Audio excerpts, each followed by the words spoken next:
Hello, this is Mike from Dimensional Walking. And today I want to talk about alien types, different types of aliens that have been visiting or have been among us for a very long time. And I just want to kind of go through and briefly describe them, maybe tell them if they're, good guys or bad guys or in between guys, and where in the world they have been sighted or predominantly cited, I guess is what I'm trying to say. So, anyways, and the reason again I want to do this is because I have a pretty strong feeling, and based on some my gut feeling and based on some of the things I'm hearing, that at least before 2030, there's going to be a pretty strong disclosure that either a group or a couple different groups are here among us and doing things either with us, hopefully with us and not against us. So anyway, so I think it's just time to step up to the plate and just talk a little bit about who could show up at our door. Okay, so here we go. So the first one I want to talk about is one that most all of us know or have known well over the years. It's the Greys. So the Greys, as I said, is one of the most common of all. They are typically described as being relatively small, with these large heads and big almond-shaped eyes.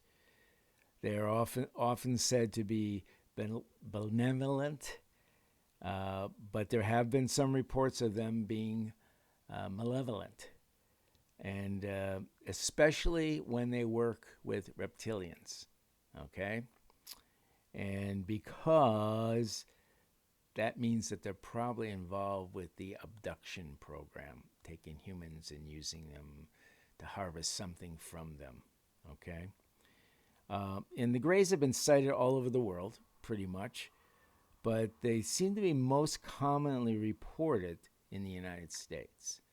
Okay? I'm not really sure why that is. I mean, I know that in the United States they've been related to over and over again the abduction program. I've talked to lots of abductees over the years, and almost all of them talk about Greys.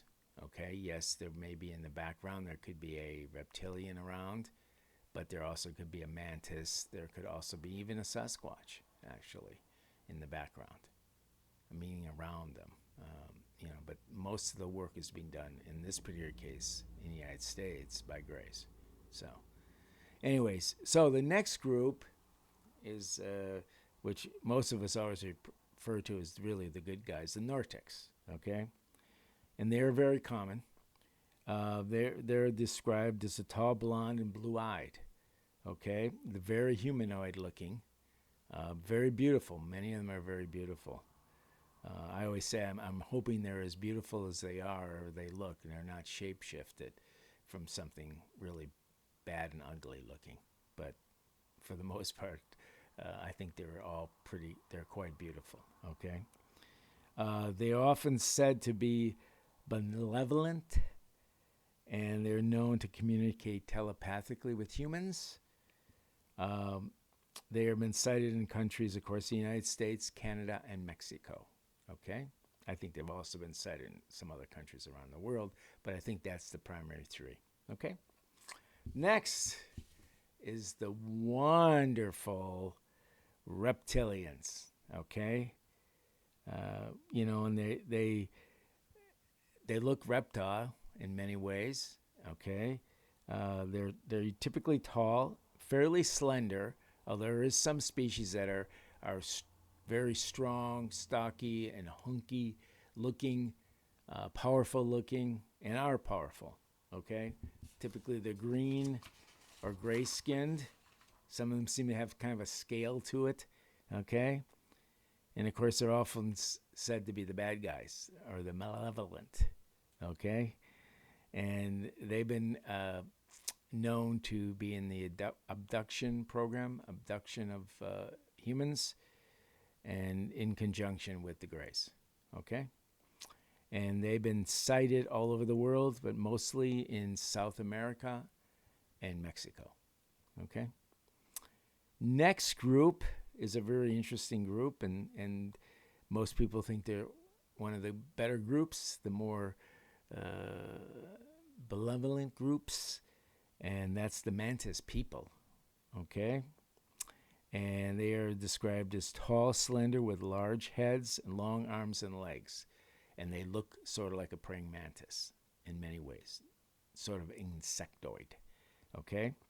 Mantis people are often said to be, the good guys and have been known to help humans. I always call them the teachers. Okay? Many times they'll come and they'll have a little school with young kids or something, and then they'll teach them something about the cosmos. That's where I've heard people, abductees and contactees, tell me. Anyways, I've never seen one myself. And they've been sighted in a few countries, United States, of course, Brazil, and Japan. That's where most of their stories come from. Okay? And then we have Zeta reticulates. And the Zetas are an alien species from Zeta Reticuli, the star system. They are said to be tall and thin, with large heads and big black eyes. Okay, they look similar, I guess, to the Greys in many ways. They do, but there is enough difference to separate them. Okay. And again, they're considered to be one of the good guys as far as the humans go, and they've been known to communicate with humans telepathically. Sort of the Nortex. The Nortex also can do it telepathic with humans. Okay. The Zetas have been sighted in a few countries, including the United States, Brazil, and Australia. Okay. Then there's two more groups. I call them the Goblin types. This type of group is described as being small and ugly. They are said to have sharp teeth and claws. They often be depicted as mischievous and even malevolent. Goblins have been sighted in many countries, but most common in the United States and Europe. Okay? There's been some great stories about goblins. I think one of the ones that I was always really enjoyed is the one when the goblins got on the roof of this guy's house. I think it was in Kentucky. I can't quite remember exactly what, Hendersonville or something to that effect. And it's a kind of famous story, but I think that was the first time I ever heard of the alien term goblins, or goblin types, I think it was. So last but not least is the tall grays. Tall grays are a type of alien that is similar to the grays, but it is taller and have more slender bodies.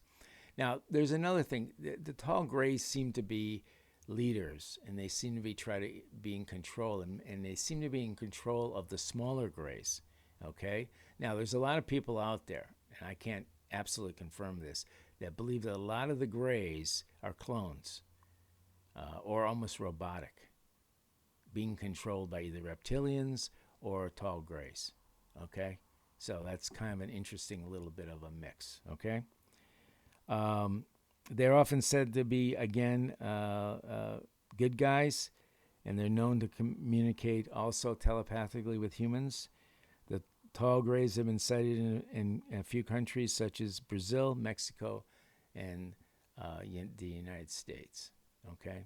Now, let me say this. You didn't hear a whole lot of different countries, okay? But aliens have been seen all over the world, all different kinds, okay?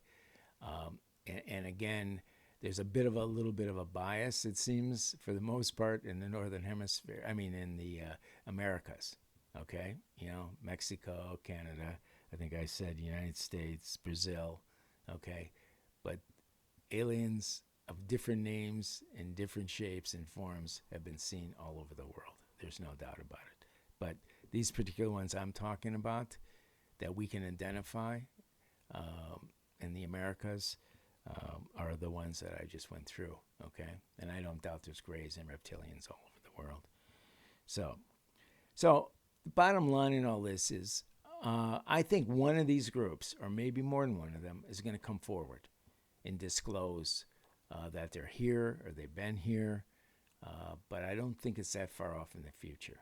I mean, I'm going to kind of stick with my date of 2030 or before, or before. So it could be anywhere from next week to 2030, and I feel pretty confident about that. So I'll probably say that a few more times going forward, but 2030 is kind of my targeted date. Anyways, with all that said, hope you enjoyed, and we'll catch you next time. Bye bye.